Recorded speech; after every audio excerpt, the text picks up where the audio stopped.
म्हणजे हे अपेक्षित देखील नव्हतं, कारण की जी मानसिकता होती ती खरंच आमच्या सर्वांची म्हणजे आम्ही खूप डिस्टर्ब झालतो. कारण की माझ्या वडिलांची जी हत्या होती ती म्हणजे खरंच खूप निर्घृण हत्या झाली आणि त्याचं दुःख आम्हाला खूप होतं आणि ते दुःख इथून मागे आणि इथून पुढे देखील आम्ही ते म्हणजे स्वप्नात देखील त्या दुःखाचा विचार केलेला नव्हता. किती टक्के पडलेले आहेत आणि पटकन बोलत काय जाऊ.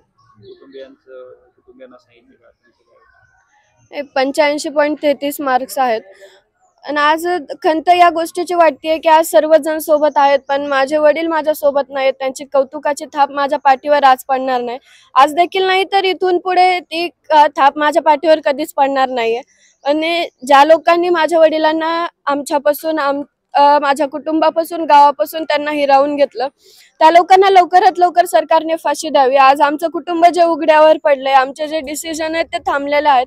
म्हणून तेच डिसिजन आम्ही देखील आमच्या भविष्यात पुढे जावं म्हणून माझ्या वडिलांना त्यांनी लवकरात लवकर न्याय मिळवून द्यावा आणि जे आरोपी आहेत त्यांना फासावर लटकावं. आणखी एक आरोपी आपला अजूनही फरार आहे, त्याबाबत काय माहिती? काही विनंती आणि अपेक्षा म्हणायला हरकत नाहीये, की माझ्या वडिलांचे जे आरोपी आहेत त्याच्यातला एक आरोपी अद्यापही फरार आहे.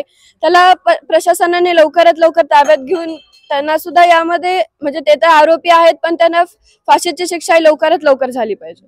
वडिलांचं काय स्वप्न होतं, काय बनावं आणि आता काय पुढचं, कुठं ऍडमिशन घेणार आहे काय? माझी नीटची तयारी चालू होती, पण कालचा नीटचा जो पेपर झाला त्याच्यामध्ये माझं स्कोरिंग खूपच कमी म्हणजे 150च्या आतच येते. पण मला माझ्या वडिलांचे स्वप्न पूर्ण करायचे आहेत आणि डिसिजन आम्ही त्यावेळेस घेऊ शकू त्यावेळेस माझ्या वडिलांना न्याय मिळेल म्हणून सरकारकडे माझी विनंती आहे, की त्यांनी लवकरात लवकर माझ्या वडिलांना न्याय द्यावा.